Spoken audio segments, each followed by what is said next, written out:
I will start with mantra. Om Mukam Karoti Vachalam Pangum Langhayate Girim Yat Kripatamaham Vande Paramananda Madhavam.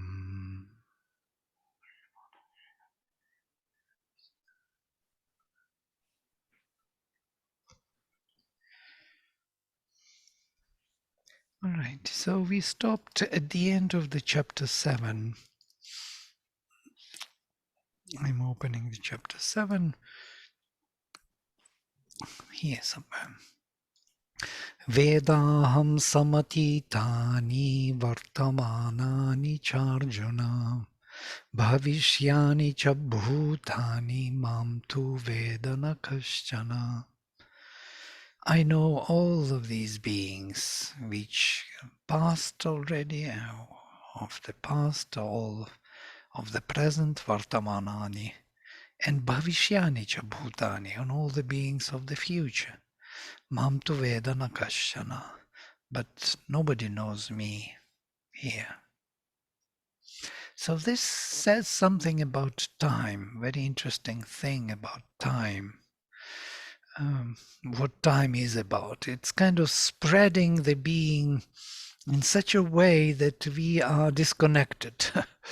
So we are now in the present, but the past is gone, as it were, and the future is not yet come. So we are kind of in between, caught in between our mind or our perception or consciousness, partially caught in between this flood of manifestation. And for him, it's not the case. He has the power of Trikala Drishti, as Sri Aurobindo calls it. Yeah? The power of seeing 3 times simultaneously as the one flood of Shakti. Sri Aurobindo calls time Shakti. And it is Shakti in a way. It is the power which manifests the worlds in time. So, and I was thinking about time deeper than before. Before I thought always in terms of kind of 4th dimension of space, when the kind of all the spatial events are connected, and that is time, so to say. Now I'm sitting in this room, but before I was in the kitchen. After the class, I will go to the kitchen again to prepare my dinner. And this would be, if I connect these spaces into one space, then it will be that time space. Yeah? So to say, this space, that space. You remember I was giving you an example of Uspensky when he looked into the mirror and saw himself, and then he looked at the photo of himself when he was a child. He said, how come that it is the same person that on photo and in the mirror? What happened to me? Time happened. So, and then he understood that what time does. Then he understood that all the spaces, when he moved from his childhood through many spaces, yeah, if we connect all of them, that would be time as a 4th dimension. But we can't connect those spaces because Earth is rotating, running around the sun, sun runs around the galaxy is expanding. Can you find that space kind of to connect into one space? It's all gone in a very sophisticated, path. And so, but still, if you can do it, that would be time connection. So it gives some idea of what time looked to him in that moment. But I think even deeper now. I think there is another layer of time and another layer of time. For example, vital time is very different from physical time, geological time, or psychological time. They are different frameworks, and they are overlaid one on the other. And there is mental time, which is very different actually. Mentally, we can move fast, and that's why mind is called as very fast moving, Um, he has that capacity of duty, of this Java, of the speed. He can speed up. It has also a particular time to speed up, but that time is very fast. I was even kind of experimenting when you look at the stars. Stars are very far away, and you try to reach to them, so to say, be present with them. You will feel that you have to overcome certain moment of time, like it will be like few moments, few seconds for you to start to become present in that particular star, so to say, to take it into yourself. So even there, for the mind, it's just the mind, it is very difficult to be totally speedy. And that's what Isha Upanishad says, that all the gods are trying to catch up with the spirit, but they can't. Yes, you remember, because he moves in front of them constantly, so to say. It's like a carrot in front of the donkey, tries to catch up with. So they can't. It is faster than them because it doesn't move, as it were. It is everywhere present at the same time. So that Trikala Drishti, that state of Brahman, Purushottama, Krishna has, so he doesn't need to speed up to get somewhere because he has it simultaneously at once. So that's how he says, I know all the beings from the past, from the present, and the future. Future the same as past for him. It's not something else. It's not, it doesn't have another category. It's for our mind. It has the category of the future. I know it's unimaginable. I can't imagine it, that it could be so, but because future, it seems like constantly changing. Yeah, it depends on our choice. How come that it is already so determined or so? But on the highest level, it seems that it is already absolutely visible, so to say. Maybe visible not in that form as we think in the mind, time. On the mental time, in the mental framework, we think about it differently, as consequence of something, of some cause and effect. But this cause and effect is here. We are living in this narrow spectrum. But if we step out of it, we would be in a very different framework. It's breaking mind down. Yeah, mind cannot get it. Even the highest mind cannot get it. Conceptually, yes, it could be understood, but experientially, when you try, right. So, and then there are a few more people. Oh, there's Siegfried here. Hi, Siegfried. Anna here. Shibani is here. Lovely. Ichadvesha samuthena dvandvamohena bharata sarvabhutani sammoham sargayanti parantapa. But by rising of icha and dvesha, of liking and disliking and repulsion, dvandva mohena, by the bewildering of duality of bharata, sarva bhutani sammoham, all the beings to this bewilderment, yanti, come or go, sarge, in the creation, o parantapa, o Arjuna. So there is kind of by the delusion, Sri Aurobindo says, Samuttena, by rising, or dvandva mohana, by the delusion of dualities. That is what he puts. By the duality, but delusion by dualities, which rises from wish and disliking, from wanting and not wanting. I like and I don't like. I want and I don't want. It's quite amazing, yeah? So if you think about it, this wanting and not wanting something, liking and not liking something. It really narrowed down our possibilities. Why does he call it a delusion then? Some moha. Moha. Moha is from root muh, to be bewildered, to be misled.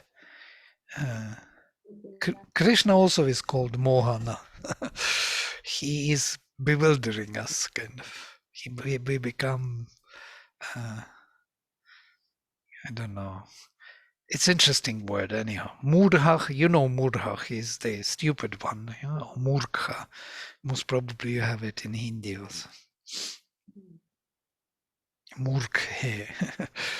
Stupid.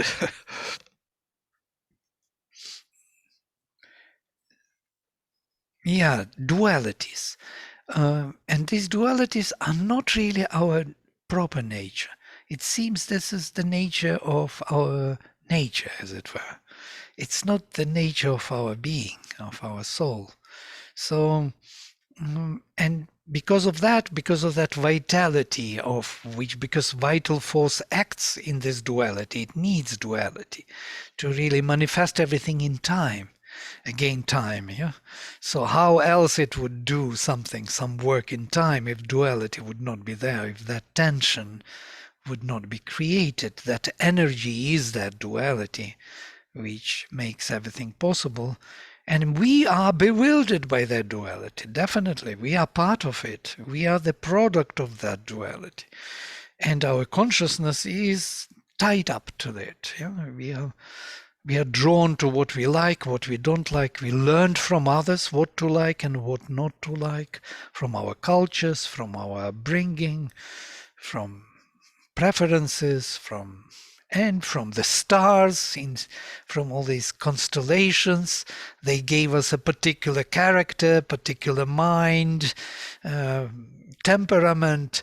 So all of that is a particular selection by which we are determined. And so we can't see our true self.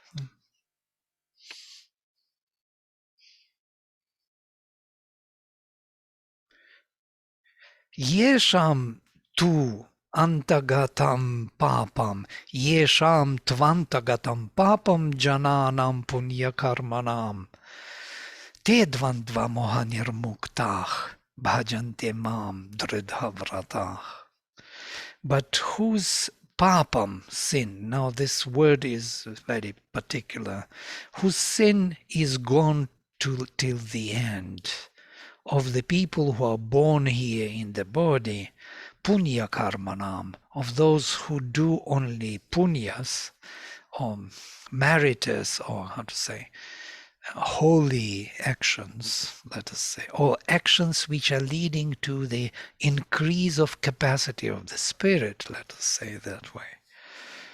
Te dvandva mohanirmuktah, they free from dvandva, bewilderment, from duality bewilderment, bhajante mam, love me, dridhavratah, steady in their vows or in their self-consecration. Why they are steady? Not because they decided with their minds, yeah, but because they are free from that bewilderment of dvandva. They can't be otherwise. They can be only steady because they are already free. If we try to impose on ourselves some kind of steadiness in the vows, usually the nature is stronger and it comes and it breaks it down. That's why it's so difficult to get rid of habits, simple habits like stop smoking or stop telling lies or exaggerating things or anything of the kind. Unless we see the light, unless we feel that that is the achievement, a greater achievement, and that achievement we don't want to lose. And that's how we become steady in our vows. It's not even vow. It's, though vrata is vow in Sanskrit, it is something else. Vrata from root vrit, to rotate, to be habitually, so to say. Yeah?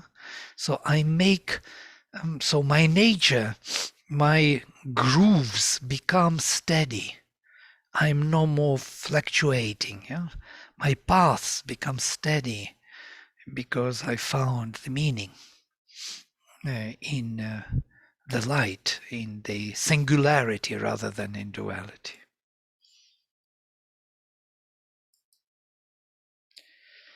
Yeah, makes sense.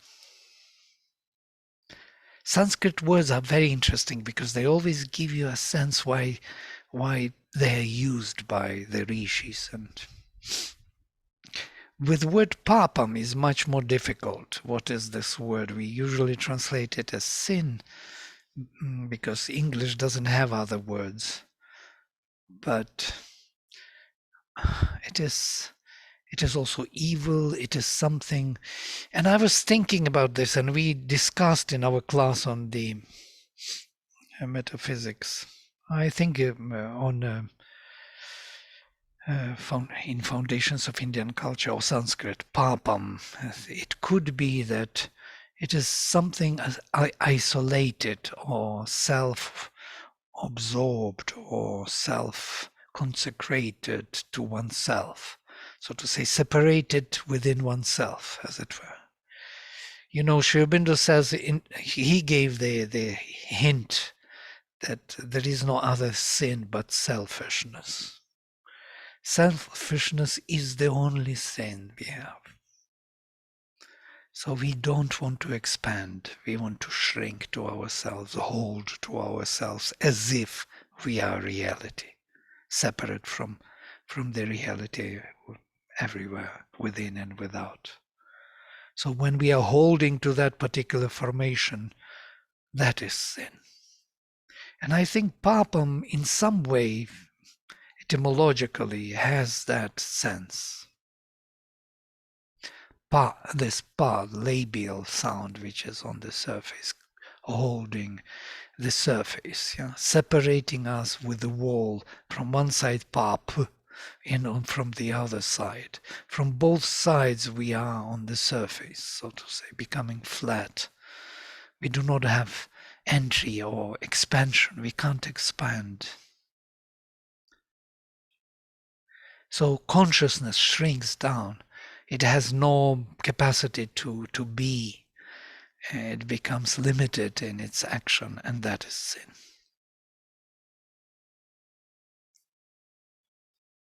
And here there are two footnotes, and I will read them. One is about dualities, another is about worship. About duality starts here. That is the ignorance, the egoism, which fails to see and lay hold on the divine everywhere because it sees only the dualities of nature and is constantly occupied with its own separate personality and its seeking and shrinking. For escape from this circle, the first necessity in our works is to get clear of the sin of the vital ego, the fire of passion, the tumult of desire of the rajasic nature. And this has to be done by the steadying sattvic impulse of the ethical being. We spoke about this before. And the second note I want to read, okay, I will read still this one. When that is done, it's continuation, or rather, as it is being done, For after a certain point, all growth in the sattvic nature brings an increasing capacity for a high quietude, equality, and transcendence. It is necessary to rise above the dualities and to become impersonal, equal, oneself with the immutable, oneself with all existences. This process of growing into the Spirit completes our purification. So beautiful. Yeah, everything becomes clear. But the second one is even more interesting. Let us read this one. Number 2, worship. But while this is being done, while the soul is enlarging into self-knowledge, it has also to increase in devotion. For it has not only to act in a large spirit of equality, but to do also sacrifice to the Lord, to that Godhead in all beings, which it does not yet know perfectly, but which it will be able so to know integrally when it has firmly the vision of the one self everywhere and in all existences. You remember we discussed this. There must be some knowledge of the divine in order to love the divine. This is kind of repeating the same thought. Equality and vision of unity, once perfectly gained, a supreme bhakti, an all-embracing devotion to the divine becomes the whole and the sole law of the being. And that's why Dridha Vrata, not because of anything else. You just can't escape anymore the embrace of the divine. All other law of conduct merges into that surrender. Sarvadharman Parityajya, it's from the last chapter. The soul then becomes firm in this bhakti and in the vow of self-consecration of all its being, knowledge and works. For it has now for its sure base, its absolute foundation of existence and action, the perfect, the integral, and the unifying knowledge of the all-originating Godhead. That's why we need knowledge for bhakti. An integral knowledge in our self-giving is the first condition of its effective force. And therefore we have first of all to know this Purusha in all the powers and principles of his divine existence, Tattvatah, in principle, in essence, in the whole harmony of it, in its eternal essence and living process. But to the ancient thought, all the value of this knowledge, Tattvajnana, lay in its power for release out of our mortal birth into the immortality of a supreme existence. The Gita therefore proceeds next to show how this liberation, too, in the highest degree, is a final outcome of its own movement of spiritual self-fulfillment, the knowledge of the Purushottama. It says, in effect, is the perfect knowledge of the Brahman. That's why we move into the next chapter, which will be dedicated to the Brahman. So this kind of liberation is necessary. Separation of Purusha from Prakriti is the must if we are to proceed in this yoga. It's not something to be overlooked or belittled as some kind of study does, because we learned that this world is the divine, so we want to find the divine immediately in the world. But without that liberation, it would be very difficult to do, as it were. Unless, of course, Sri Aurobindo and Mother would be here with us, holding our hand, and then. All right. Hi, I'm sorry. I have a question. Yes, please. Uh, Liberation from what? From what? Liberation from the influence of the lower nature, which is dictating us kind of the way we see ourselves. So I had a question on that also. Mm. So you had mentioned earlier impure selves and becoming pure. But if the ego and the desire and all of what makes the lower self was also created by the Lord or by the higher self, then it's an integral part of the whole being. So uh, why do we need to get rid of it, or can we even get rid of it? We need to get rid of it temporarily. Once you get the Purusha's consciousness, you can come back to it, yeah? As Sri Aurobindo would say, and take everything in the right kind of place and time. But since it is mixed, it's misplaced in time and space, it creates a havoc in our nature, bewilders us, and that is moha. Yeah? We do not know who we are. We believe we are those impulses and reactions and actions and desires and likes and dislikes. We are driven by nature helplessly. We are tied to this sacrificial post and sacrificed without us being even aware of it. Yeah. And once we are aware of our eternal nature, our eternal being within us, unborn self, then to accommodate all of it, all that what you rightly said is coming from the divine, but it has to be kind of placed in a proper way and used in a dharmic way. We are using everything adharmically, driven by nature. But to use it in the divine way, it is something else. It's a greater delight. So getting Okay. rid of desire rather than of the nature. We have to get rid of desire and come and stay with nature without the desire. That's the point. So, Vladimir, would that be a purification? Yes, A exactly. And there is a way to do it, and that's what he says, to come to this ethical being, sattvic impulse and ethical being, because that is the beginning of that purification. That's what we call all our moral laws. Yes, we don't like morality. Mother never liked morality. But truly speaking, it's a good beginning.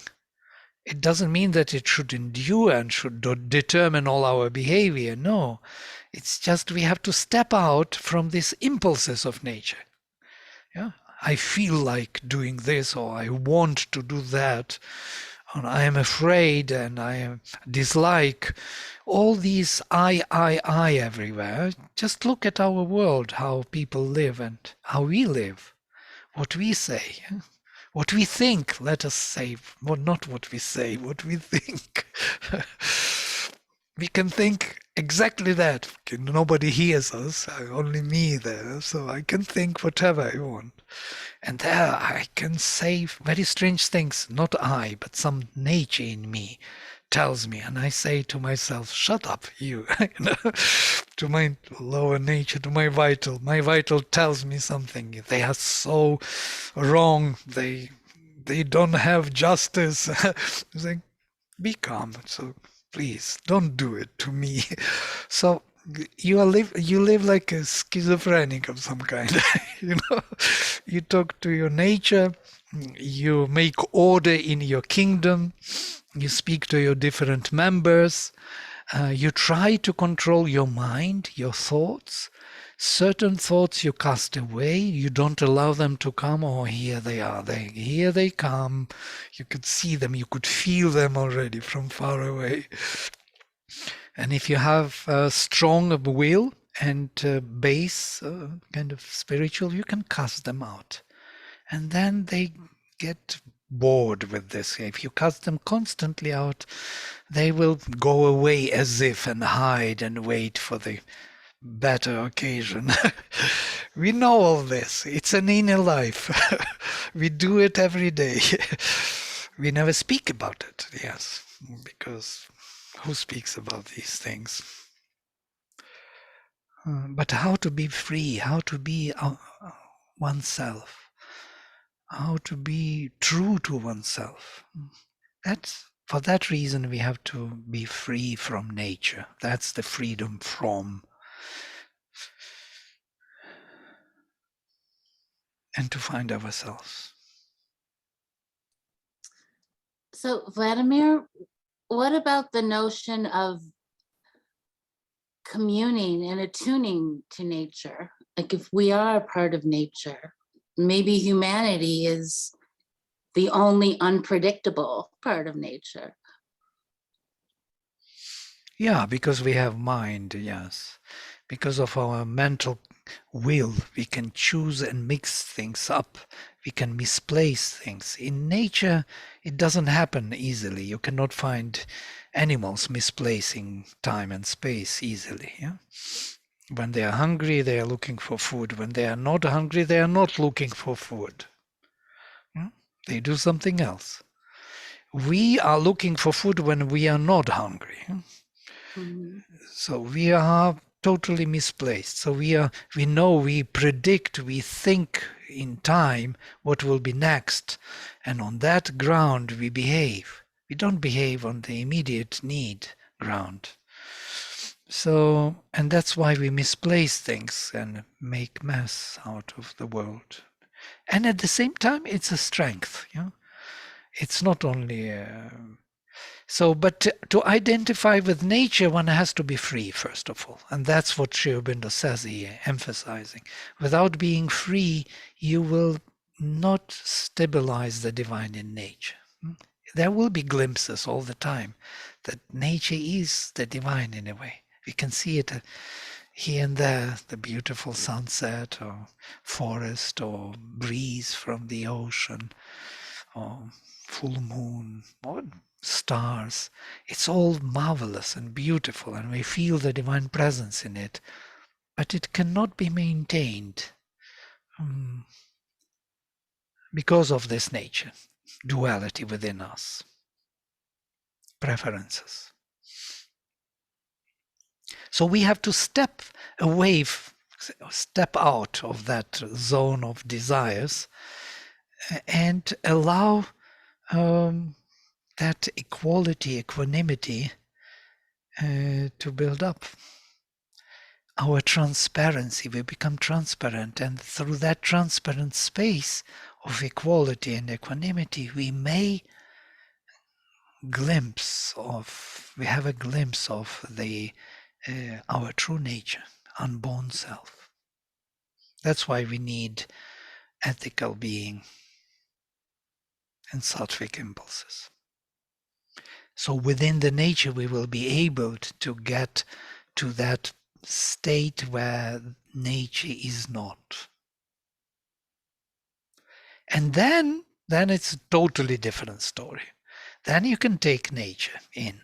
Sri Aurobindo had a very interesting experience. When he got liberation, you remember, after 3 days he got into the state of nirvana, and the silence came down, descended upon him.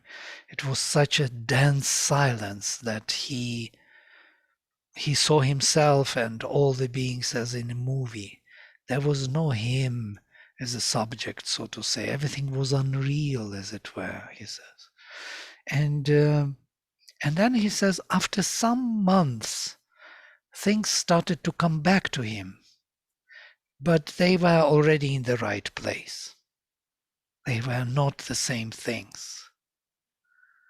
They were not demanding that misplacement which they demanded before by our desires and preferences. So this is something of that kind. Yeah? So nature will not go anywhere. Yeah? It will still be here. And then, Jara Marana Mokshaya Mam Ashritya yatanti ye te brahmatat viduh kritsnam adhyatmam karma chakhilam. And for the sake of liberation from death and old age, those who come to me, finding refuge in me, literally, they come to Brahman spirit, that spirit, holistic spirit, Kritsnam, Adhyatmam, to the, as Sri Aurobindo would translate it, integrally, to all and all the integrality of the spiritual nature, that is Adhyatmam, and karma, and to the entirety of karma, karma chakhilam. This is the whole philosophy, Indian philosophy is here in one verse. All the elements, adhyatma, karma. There will be two more elements coming in the next. Let me read them and then it would be it. Sadhi bhuta daivam mam, sadhi yajnam cha ye viduh, prayana kale pi chamam, te viduh, yukta chetasah. Sadhi bhuta daivam mam. Difficult combination. Sadhi bhuta adhidaivam mam. Sadhi yajñam cha ye viduh. So together with adhibhuta, together with adhidaiva, together with adhiyajna, who know me, prayana kale, in the time of leaving the body, still they come to me or they know me, yukta chetasa, whose consciousness is tied to me.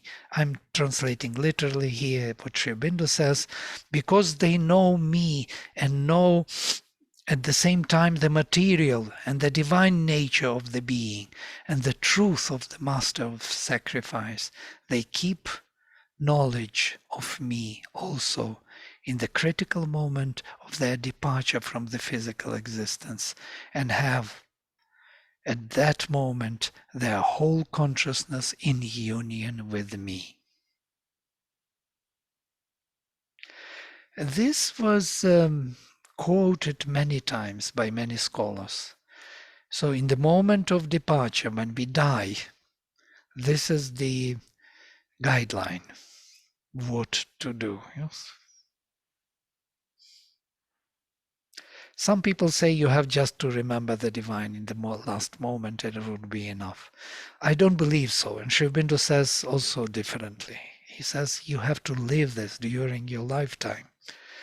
You have to train your consciousness. You have to sadhibhuta, together with adhibhuta, with all the elements which you already kind of clarified during your lifetime that this belongs to the divine. Adhidaiva, with all the faculties of consciousness. Adhidaiva, it is seeing, hearing, speaking, thinking. All these elements had to be enlightened by the divine during your lifetime.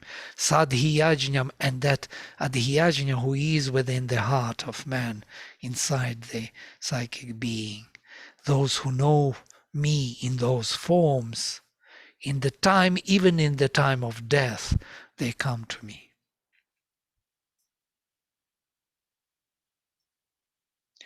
But if they never knew him, neither in their speech, nor in their thought, nor in their being, never discovered even a glimpse of their presence within the heart, never thought of it, how could they come? But just by saying, by confessing these sins, that would not happen so easily.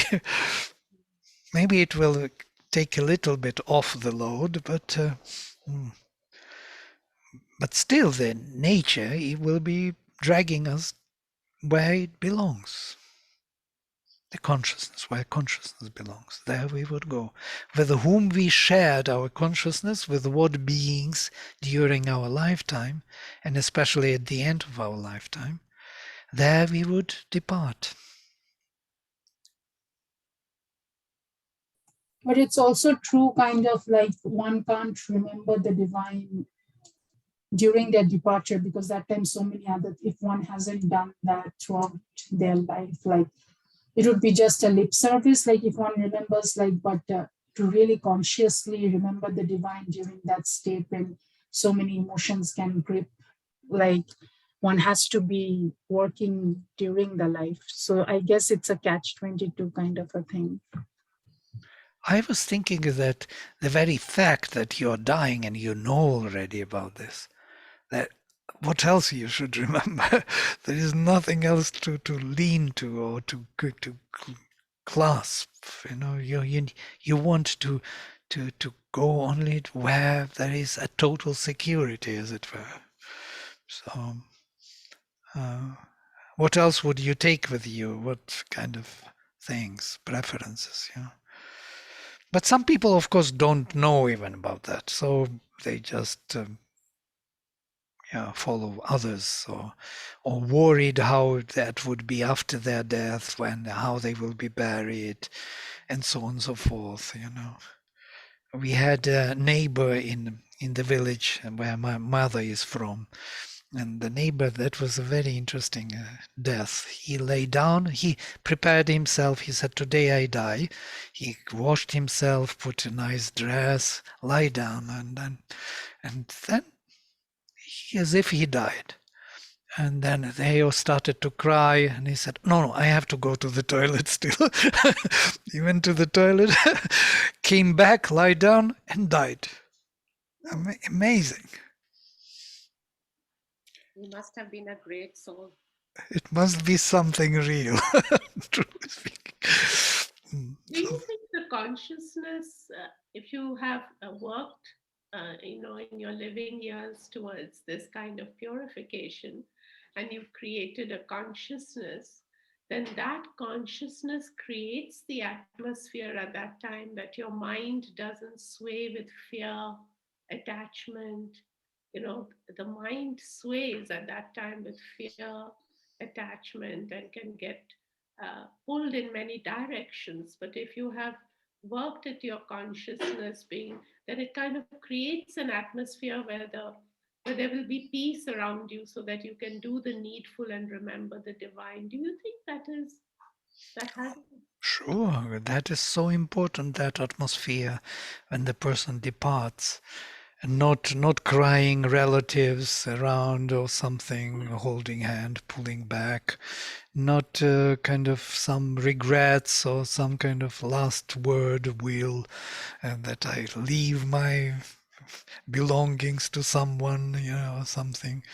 All that is very distracting. Yes, I think I would not like to be in that situation. I would love to be concentrated, focused.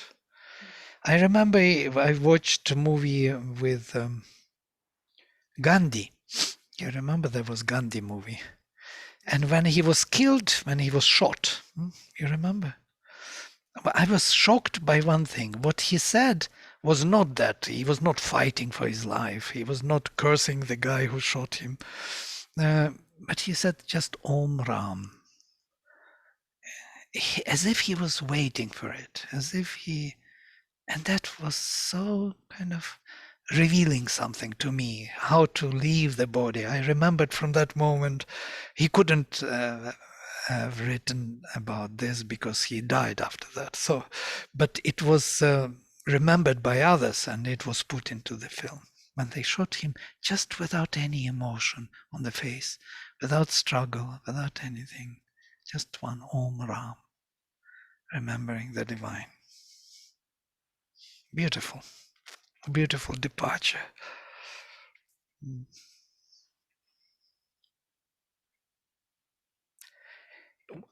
When we are leaving already. There is no way to modify it or to make it better other than this.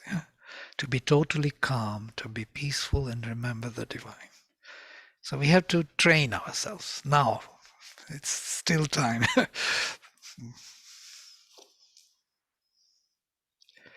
It's an important issue. Actually, it's more important than we think. When we live, we think, oh, that's long time till we die. But then it will be too late. We have to think about death. You remember in the temple in Delphi, think about death. Why think about death? Because it actually puts everything into right perspective for you. Everything becomes kind of, all the values find their proper position. Interesting. Death as a teacher.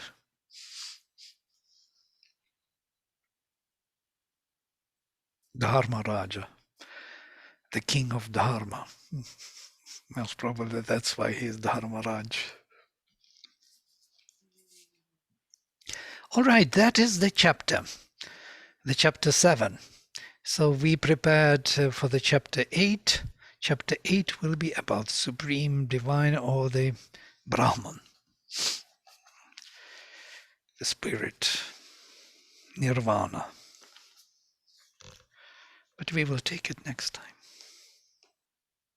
Here all these elements are mentioned, profound elements. Adhibhuta, Adhidaiva, Adhyatma previously, here, Adhyatma, Karma, and Adhyajna.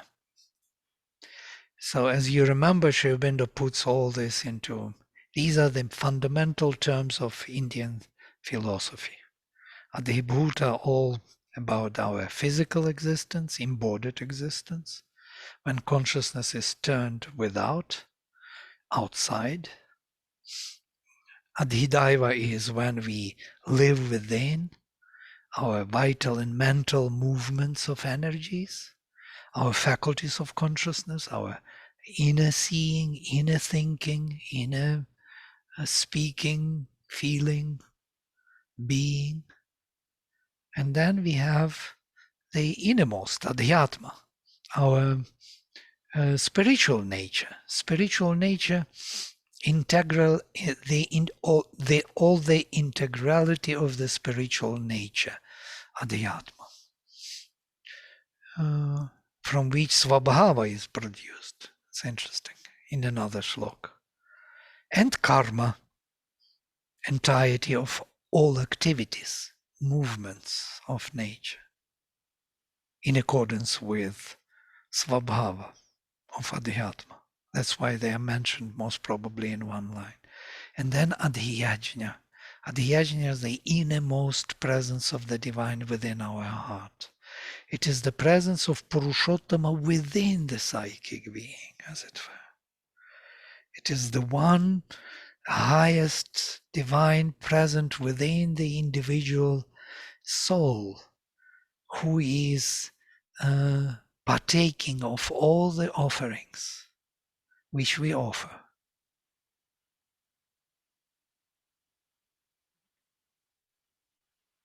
And that is Krishna. He calls himself, I am Adhyajna, in another place. But the one who knows him in all these formations as him, in the time of departure, he will come to him. So you see, it's quite a task.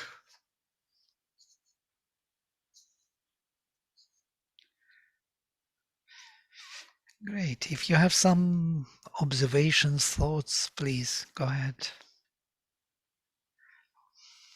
Share your thoughts.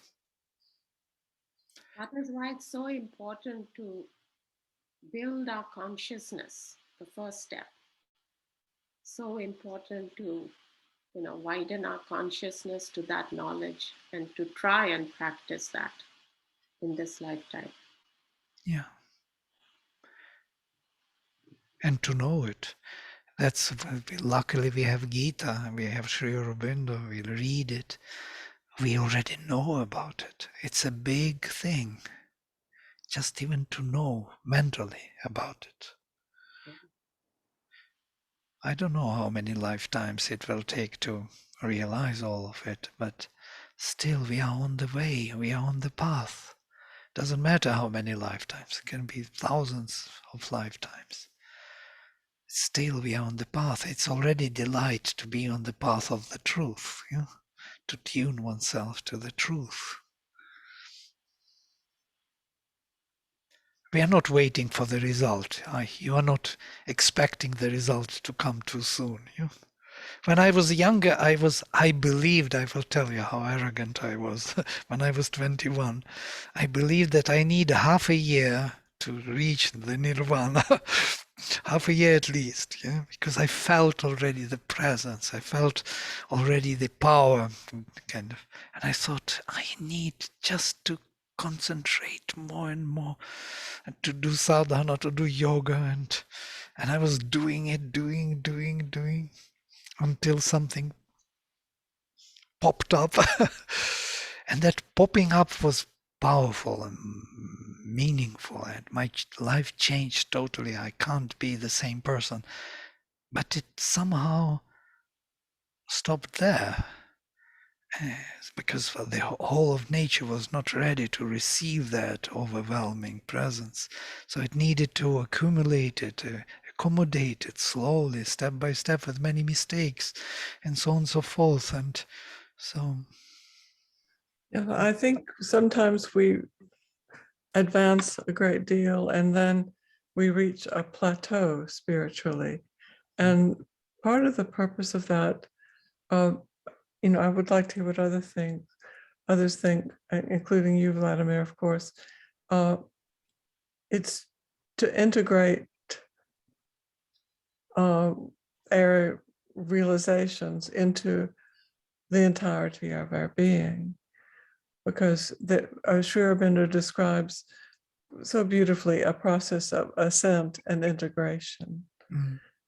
So we need to become more fully integrating into all the aspects of our being, whatever we are able to accomplish in any advance. Yeah, I also believe so, that accumulation of the power. We are not here only for our own sake. If I would be only for my own sake, maybe I could break through and disappear somewhere there.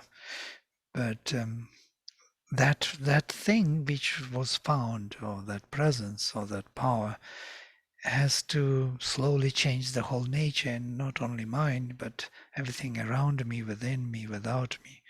So I'm here a field of work, So, and of failures also. Failures are also very important. I learn from them immensely, from failures. Though I repeat them again and again and again over a period of immense time, like 50 years of failures, still every time it looks different, and there's some wisdom coming from this, from coming back to the path and viewing it in another, until it is totally worked out, or it is just boring already. That you don't come back to that failure anymore because it's boring, uninteresting, understood something. It doesn't do anything anymore. Before it was doing something, but now it doesn't. So it takes time. One has to be patient, as Mother says.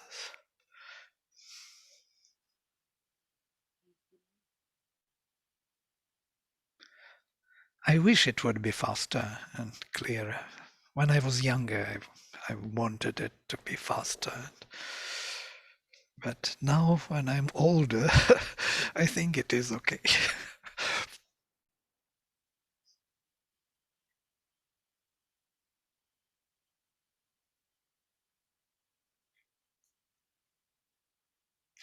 Great. And then we can stop here for today. I will close with mantra. Somebody wants to say something, yeah?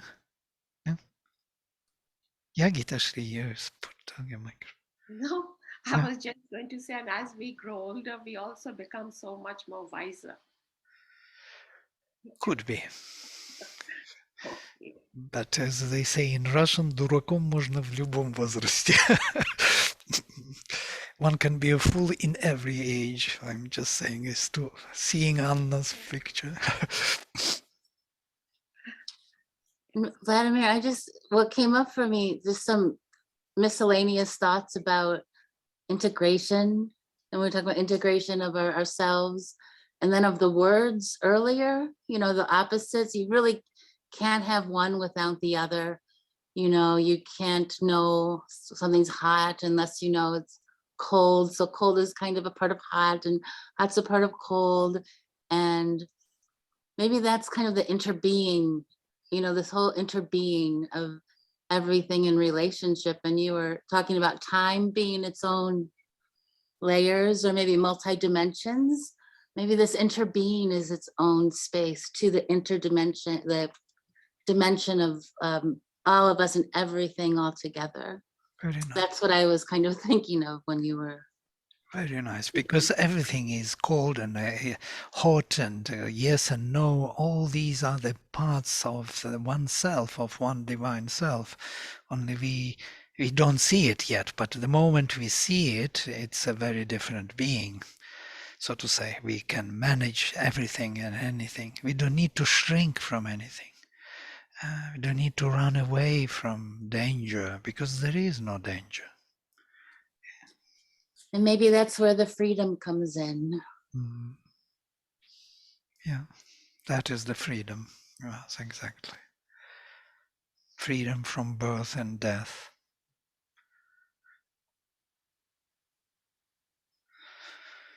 Thank you. Thank you for sharing. Great. Okay, then I will close with the mantra. Om Sarve Bhavantu Sukhinaha Sarve Santu Niramaya Sarve Bhadrani Pashyantu Ma Kaschit Dukha Bhag Bhavet. Om Shanti Shanti Shanti. Happy Valentine's Day to everyone also. Thank you.